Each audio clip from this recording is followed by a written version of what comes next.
I call the House Transportation Committee meeting to order. This meeting is being broadcasted and recorded. Mackenzie, can you please take roll?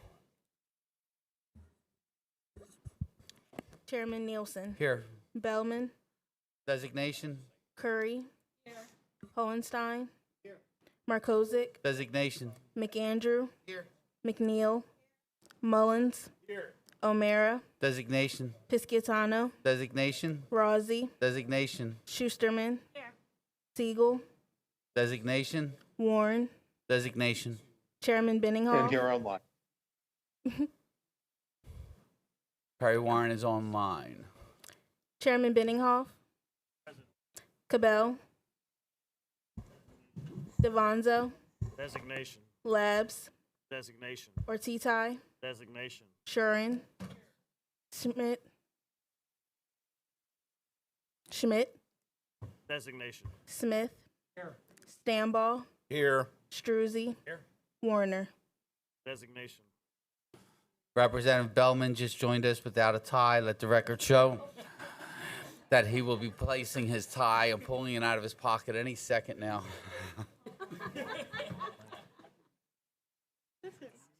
Online, we have Shelby Labs and Perry Warren. We thank you for joining us today. The first item on the House agenda is House Bill 478, introduced by Representative Joe McAndrew. I move to consider House Bill 478. Is there a second? Representative McAndrew. Kyle, can you please give us a summary so we don't have to talk about the majestic Allegheny River again on the record, please? House Bill 478 by Representative Joe McAndrew.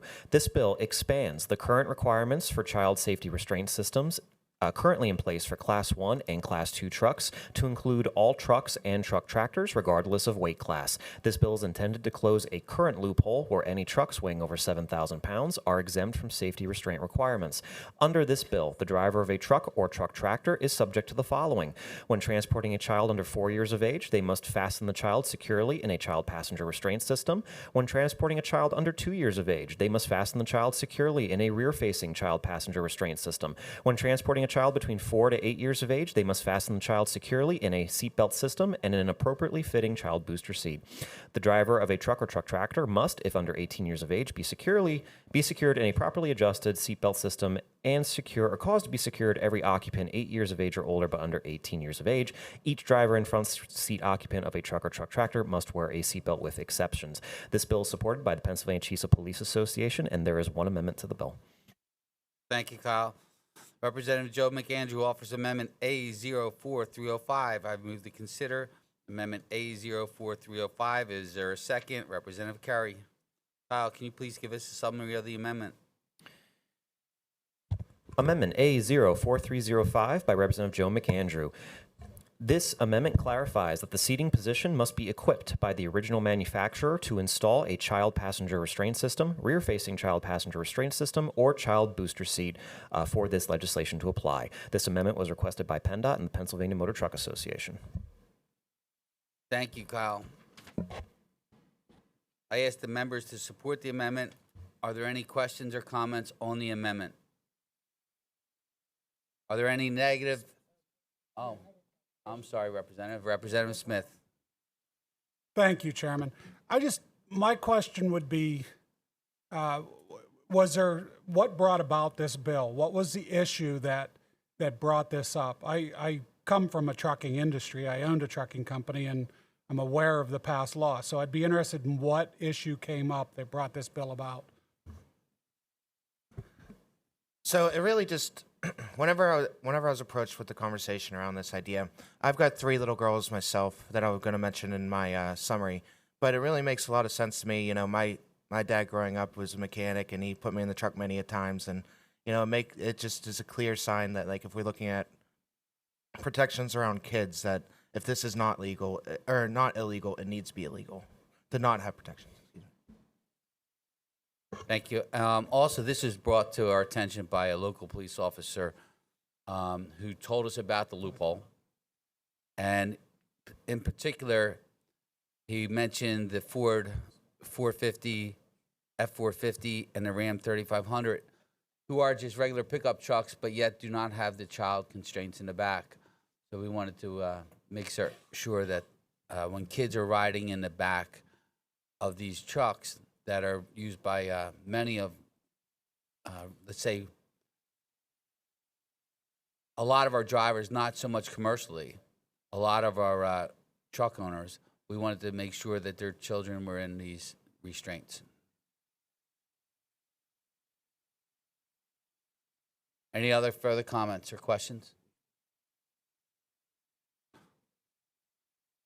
Representative Smith, follow up. Thank you. Federal law on this. So if we put this into state law, what is the federal law on this? So we have tractor trailers that travel through the state from another state. What will be the issue?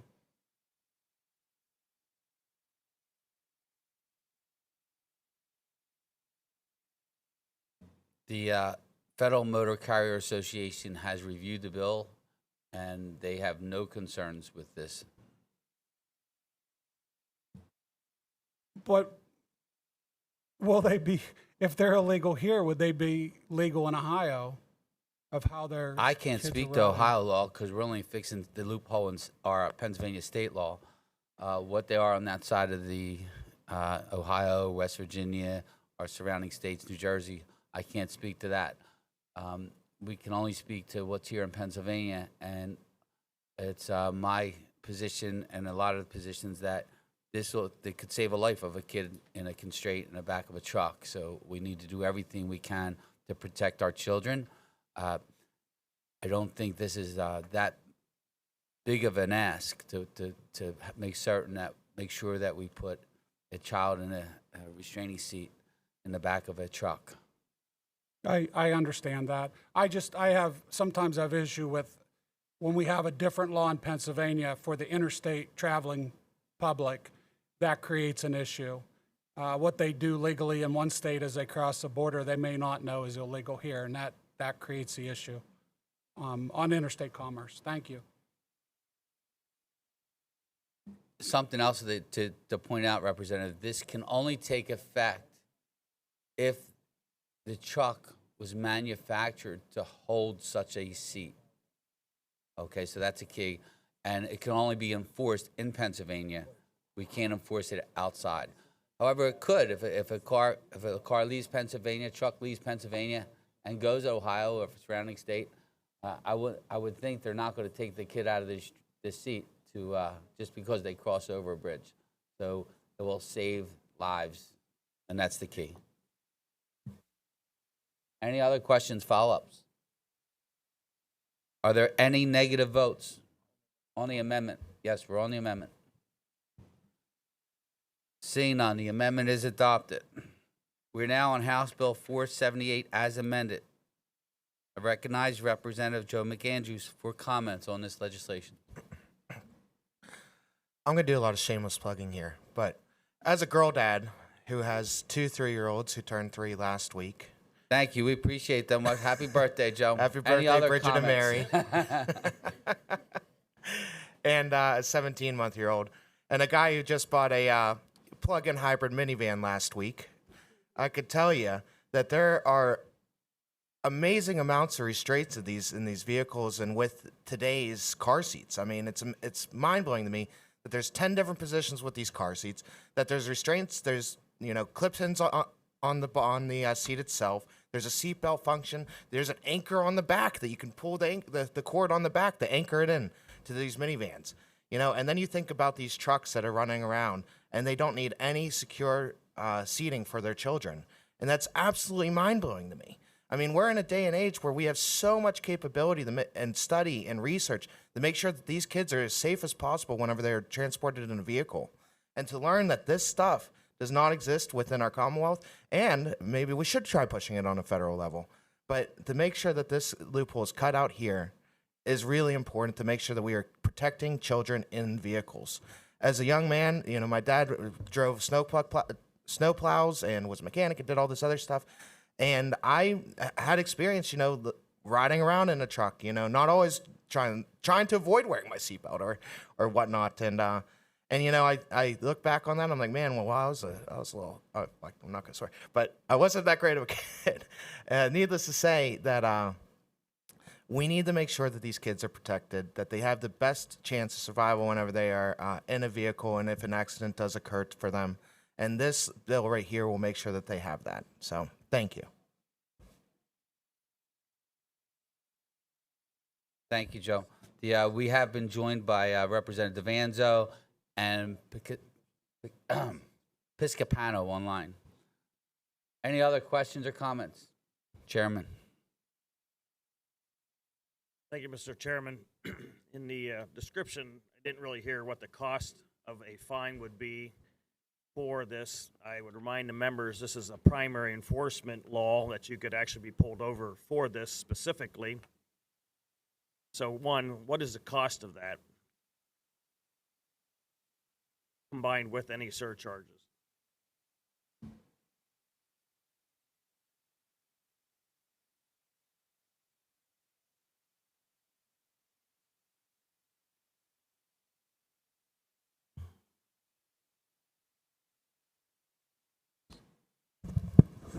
I believe it's a fine of $75. It's a primary offense, and surcharges can be around $140 depending on whether you appeal it and if what region you're in.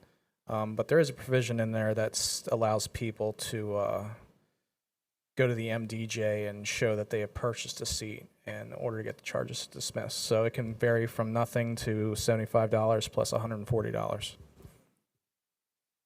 Follow up. Thank you, Josiah. Follow up, please, Chairman.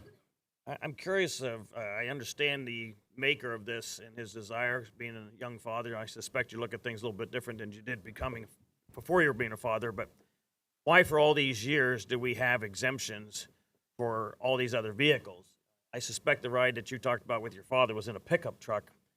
Is this going to affect construction vehicles? If I happen to have a truck that has a lift for doing high construction work or doing work for tree cutting and things like this, am I also now compelled to have this, and can I be fined as a primary offense in this situation? I guess maybe the easier question was, is there any trucks that would not be applicable to this? Yes, there will be. So the trucks that will not, this will not affect would be those that are not originally equipped with this type of equipment. So you will not be compelled to put this type of equipment into an older vehicle, but the newer vehicles are equipped with this type of equipment, and you won't have to do it if you don't have a kid in the car.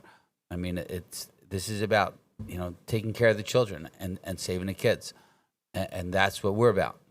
So if the vehicle was not manufactured with the capability of doing this, then you're not complied to do it.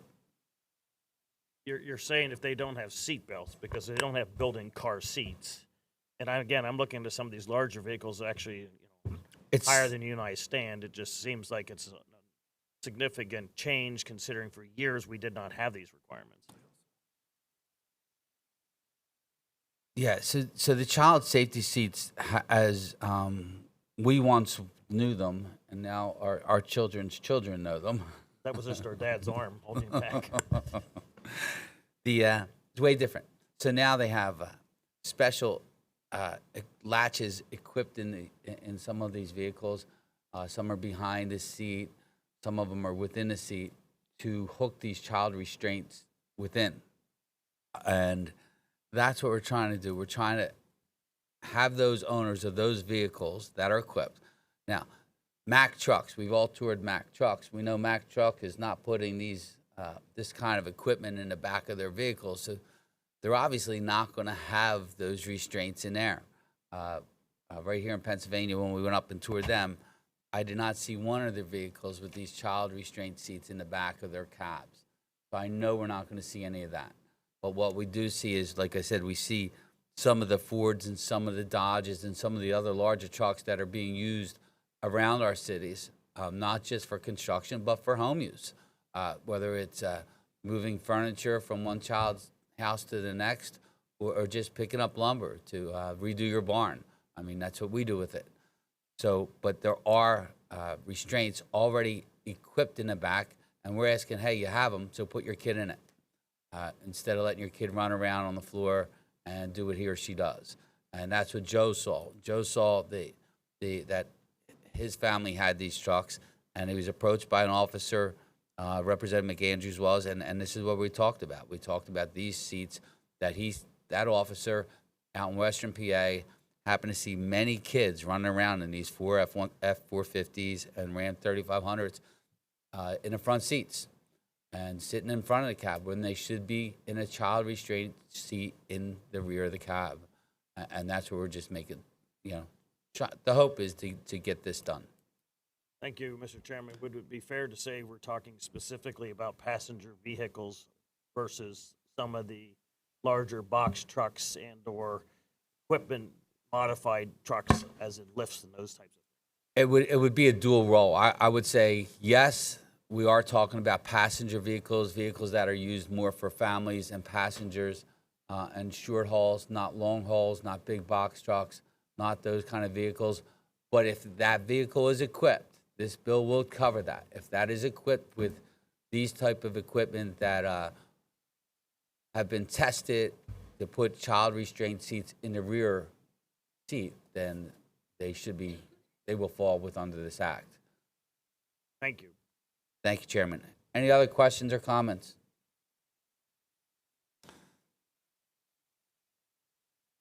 So this bill does close a loophole where trucks weighing over 7,000 pounds are exempt from current safety restraint systems. We talked about it a little bit, and I asked for affirmative vote. Are there any negative votes on House Bill 478? Oh, okay. Never mind. We'll do a roll call. Mackenzie, can you please take roll Chairman on House Nielsen. Bill 478 as amended? Chairman Nielsen, Aye. Bellman, Curry, Hohenstein, Designation yes. Markozic, Designation yes. McAndrew, Yes. McNeil, Mullins, O'Mara, Designation yes. Pisciatano, Designation yes. Rossi, Designation yes. Schusterman, Siegel, Designation yes. Warren, Designation yes. Chairman Benninghoff, Yes. Cabell, Yes. Devanzo, Yes. Labs, Yes, designation. Ortiz, Yes, designation. Shorin, Yes. Schmidt, Yes, designation. Smith, Yes. Stambaugh, Yes. Struzzi, Yes. Warner. Yes, by designation. House Bill 478 will be unanimously reported as amended. The next item on our agenda is House Bill 2233, introduced by Representative Gina Kerry. I move to consider 2233. Is there a second? Representative Bellman. Kyle, can you please give a brief description? House Bill 2233 by Representative Gina H. Curry. This bill exempts a tow truck owner or operator from being charged with a violation under Title 75 or a local ordinance for actions taken when removing or recovering a wrecked or disabled vehicle from a roadway to the shoulder, emergency lane, or median. This only applies if the action was taken at the direction of a police officer. This bill is supported by the Pennsylvania Towing Association, and there is one amendment filed to the bill. Thank you, Kyle. Rep. Gina Kerry offers Amendment A04311. I move to adopt Amendment A04311. Is there a second? Representative McNeil. Kyle, can you please give a summary of the amendment? Amendment A04311 by Representative Gina H. Curry. This amendment clarifies that the directing police officer must be engaged in the performance of their official duties. This amendment is supported by the Pennsylvania Chiefs of Police Association. Thank you. I ask all the members to support the amendment. Are there any comments or questions on the amendment? Are there any negative votes on Amendment A04311? Seeing none, the amendment is adopted. We're now on House Bill 2233 as amended. I recognize Representative Gina Kerry on her legislation. Thank you, Chairman. HB 2233 aims to address the dilemma faced by tow truck operators when responding to emergency situations where illegal actions, such as traveling in the wrong direction on a highway, are necessary to retrieve or rescue vehicles. This bill seeks to exempt tow truck operators from violations of state traffic laws and local ordinances when acting at the direct instruction of a law enforcement officer during an emergency response. By providing legal protection for tow truck operators in such situations, the legislation aims to ensure efficient and effective responses to emergencies without fear of legal repercussions. This bill acknowledges the unpredictable nature of emergency scenarios and aims to provide tow truck operators with the flexibility needed to respond quickly and safely.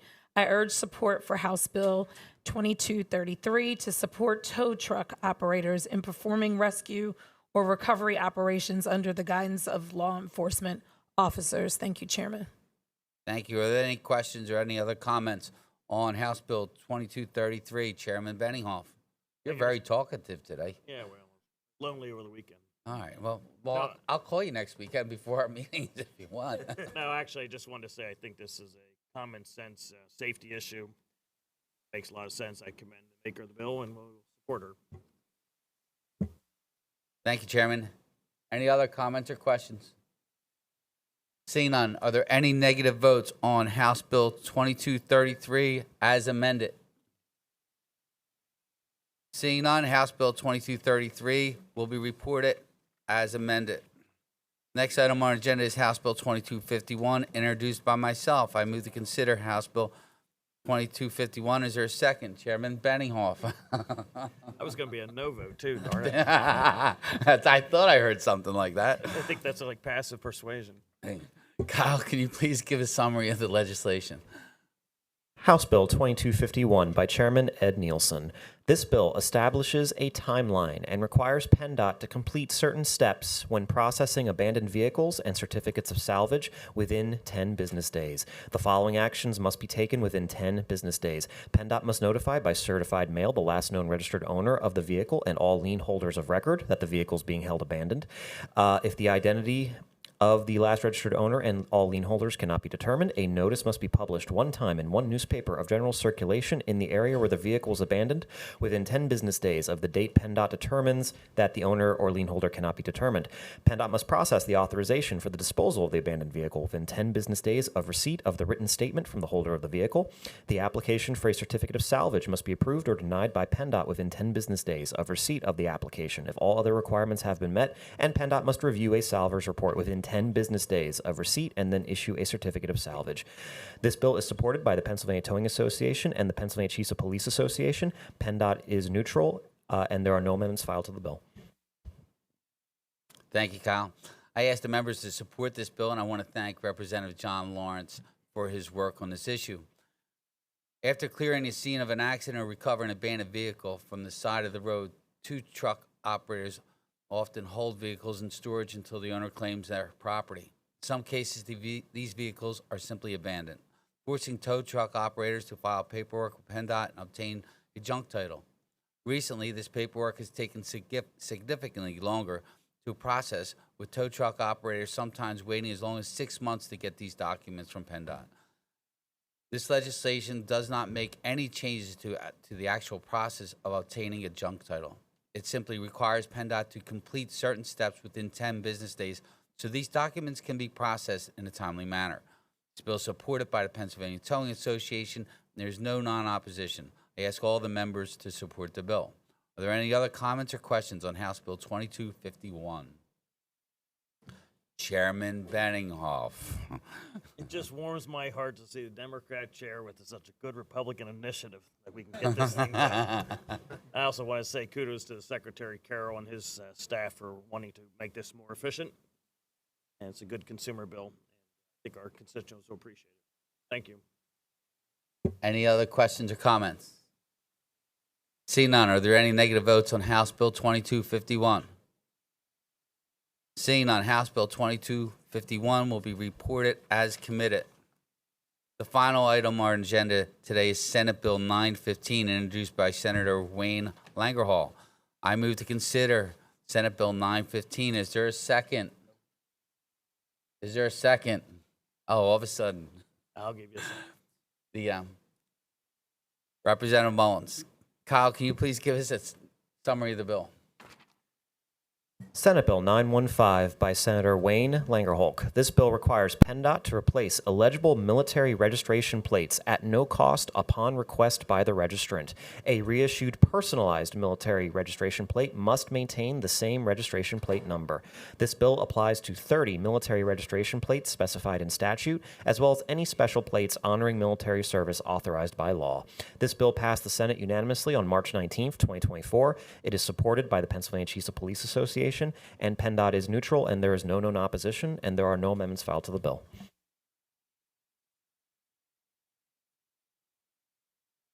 Thank you, Kyle. Are there any comments or questions on Senate?